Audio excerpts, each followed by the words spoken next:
Hello, and welcome to Why This Album is the Balls.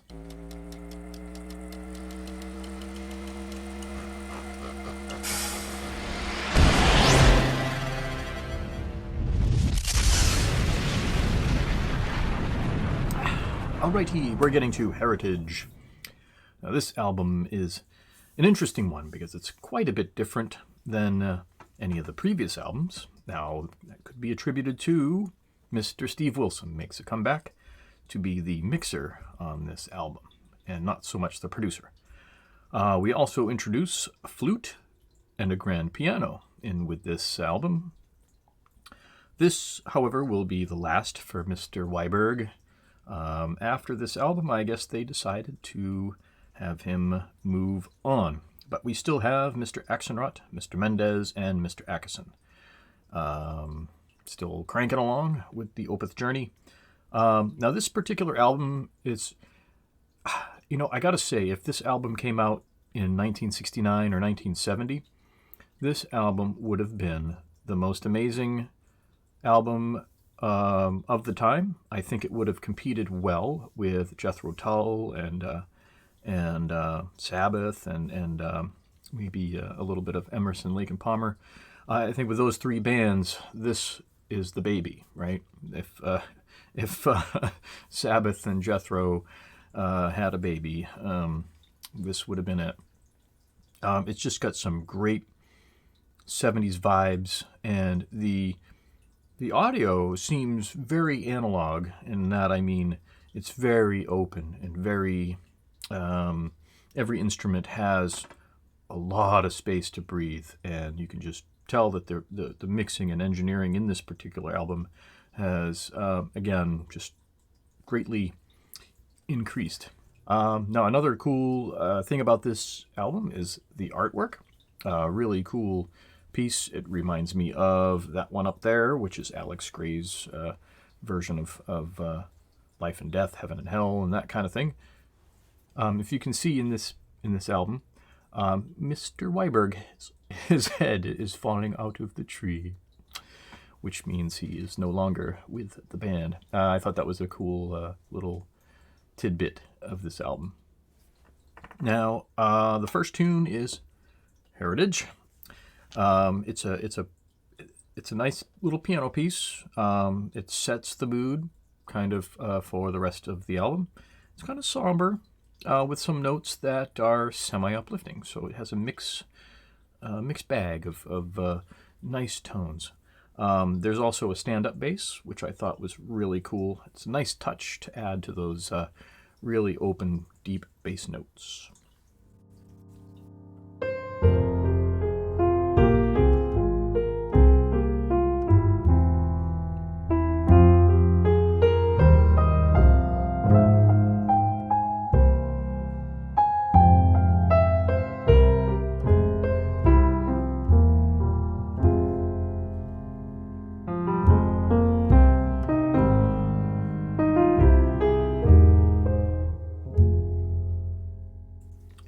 Then we get to The Devil's Orchard. Now, this, I think, was their only single with a official music video, but it begins with that classic heavy Hammond organ sound. It's just a great, Mr. Weiberg has an amazing choice of keys to play. It's got 70s style guitar tones, like they broke into an old 70s guitar shop and stole all the equipment, and that's what they used for this album.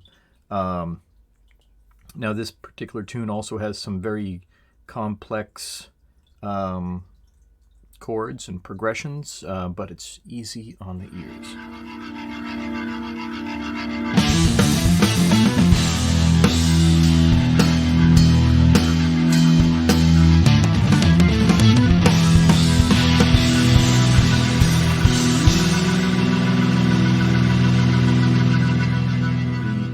This section here, it's such a great riff with that key tone in the ceiling, giving you that nice open airiness, and before the vocals come in.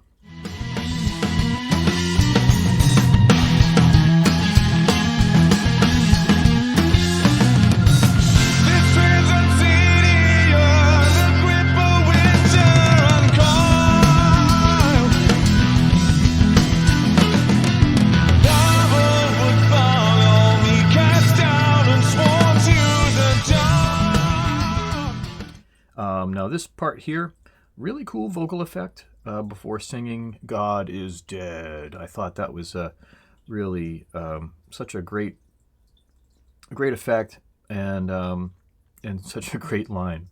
It's like, ooh boy. And then it mellows out to a light musical jam.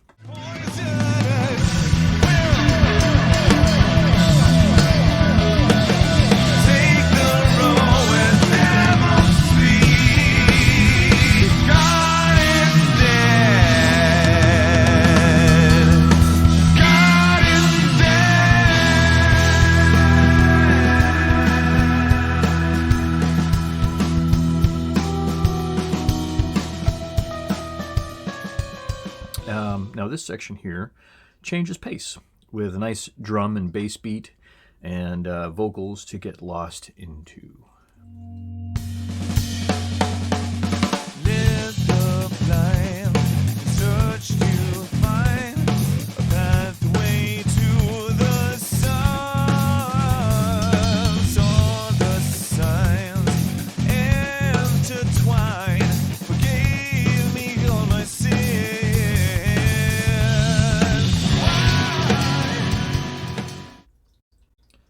Now toward the end, it's kind of a dark undertone and a heavy guitar solo that abruptly ends with the tone of "God is Dead" with the piano, which I thought was a really cool twist to the song.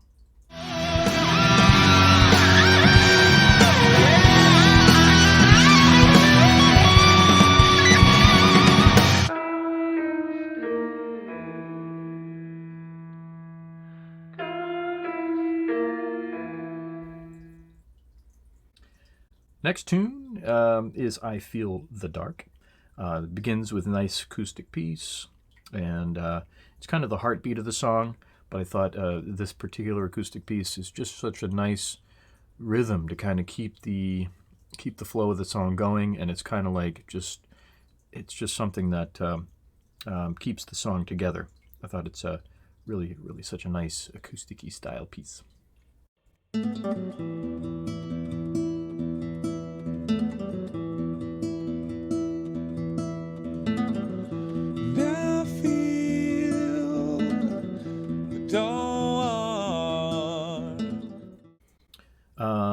Now the vocals begin soft and open, which is really nice touch.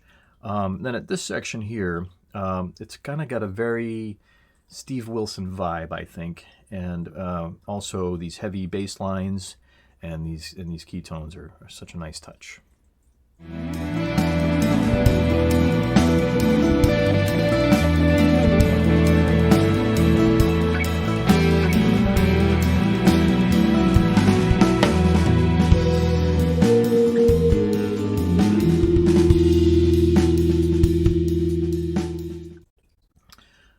This next part, the song is "I Feel the Dark," and this part of the song, I think I can feel the dark. It just has that tonal quality to it, and these chords that they play just kind of make you feel like you're in the dark. It's really quite amazing.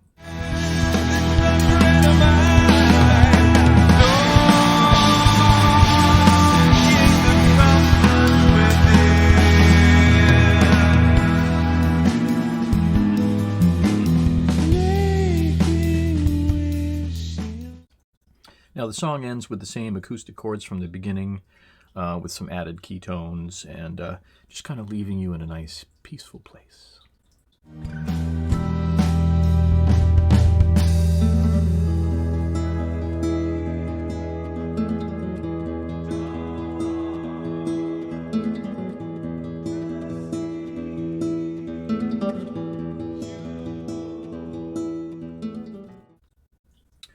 Next tune is Slither. This is a cool tune. Now, this is a nice rock and jam. It begins with a steady, heavy, classic rock and roll rhythm.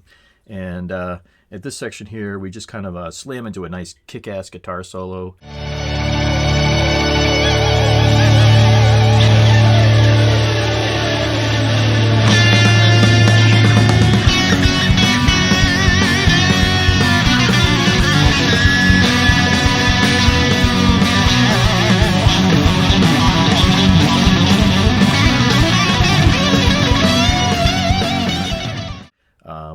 before ending in a kind of a medieval sounding acousticness.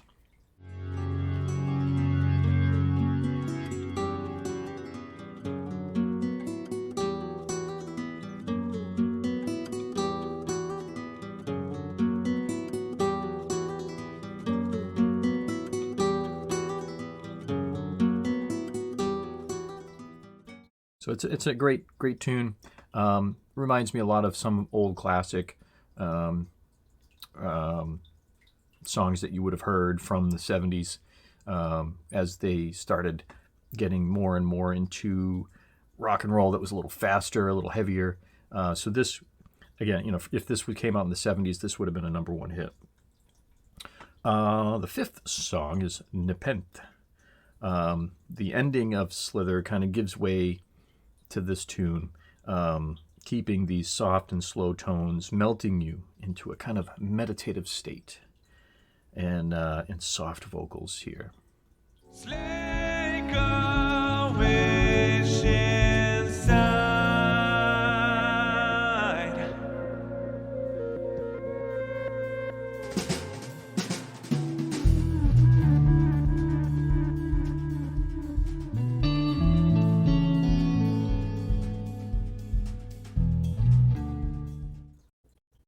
Now this slow ride kind of continues up to here, kind of changing into a cool, jazzy jam.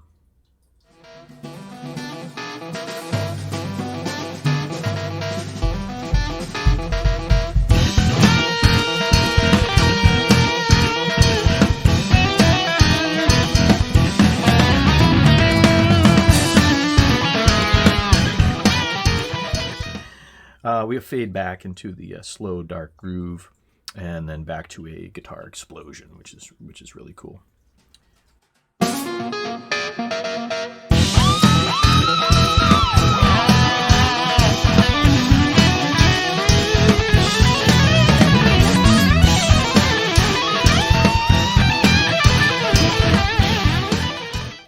Number 6, Hack's Process.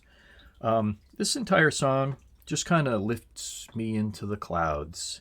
Kind of fly with the birds. You just take a nice trip into the sky with sounds like this.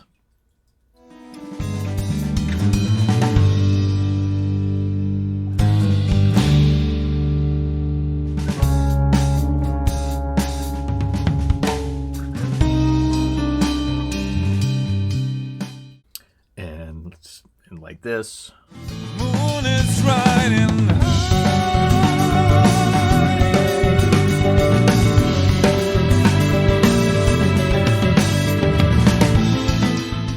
Also this.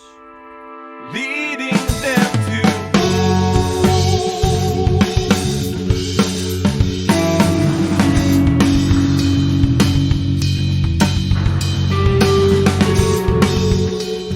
And a little bit of this.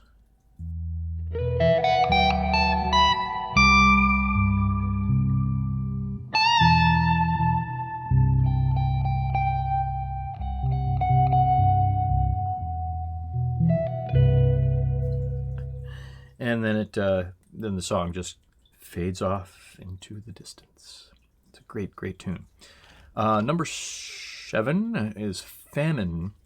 Now this song begins like you're walking down a dark and empty hallway, and you witness some sort of seance or ritual.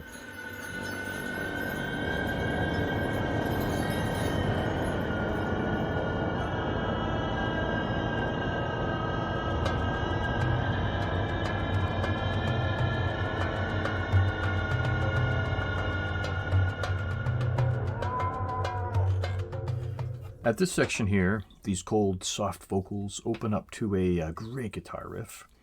And then it's just a great 70s jam style medley. I get cold inside when I hear your name.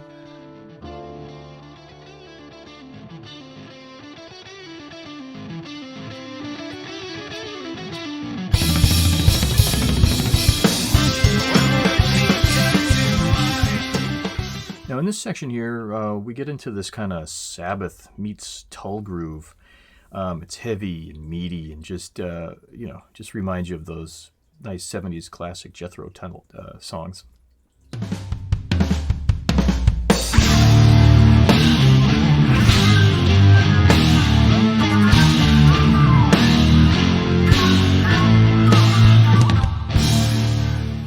This part here, the song goes back to that slow and dark space before another round of dark and heavy riffs. Well, neglect all reasons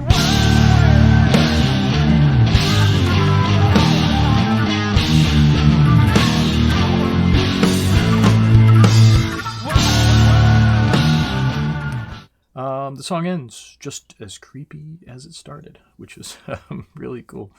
Which then leads into The Lines in My Hand. Now just listen to this groove. Close your eyes and envision where it takes you.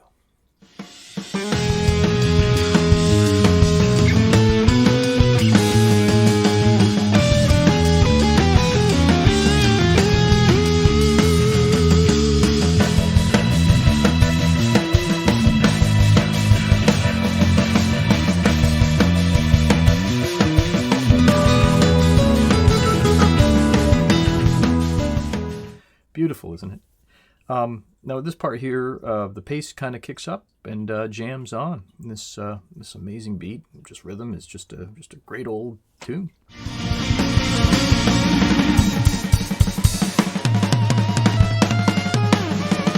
boys of insanity, nothing is the same. Better than the idle man. Number 9, Folklore. It's got this classic Doors sound. Reminds me of Riders on the Storm. And then it just takes off into this nice, beautiful jam.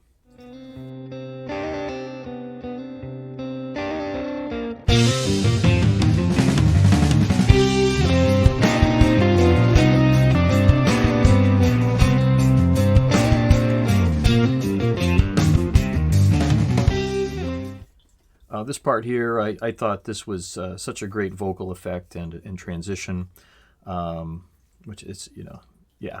Well, I see my name in your scars. When you will see what you mean to me. The song goes back into the clouds with the birds, kind of with the soft acoustic and piano, before getting into this vocal chorus and guitar solo. When I say vocal chorus, I mean like this ominous, kind of like what you would hear from a church choir or something like that. It just gives you this feeling of like the heavens have opened up.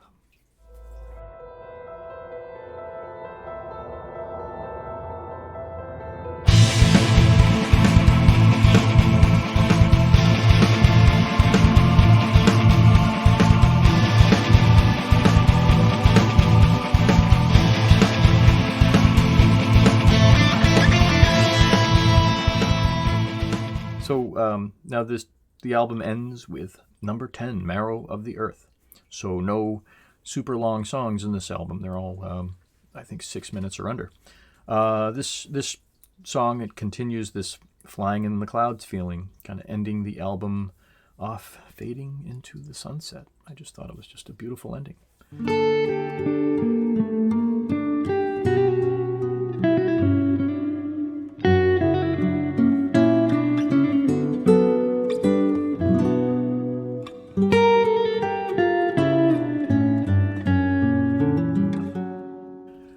So that ends Heritage. So it's just a beautiful album, well put together. The sounds are amazing. Just a really musical masterpiece. Now, I do have a couple more Opeth albums to get through for this series of why this album is the balls. I think I'll move on to some of my own favorite albums, which include Tool and and Queensryche and some various other albums that I think are one of my favorites that I listen to. So leave some comments below of albums that you think are the balls and why. So picking from, not just one song out of an album, but the entirety. Why the entire album is awesome. So I'll continue this journey on for as long as I can, and until the next time, cheerio.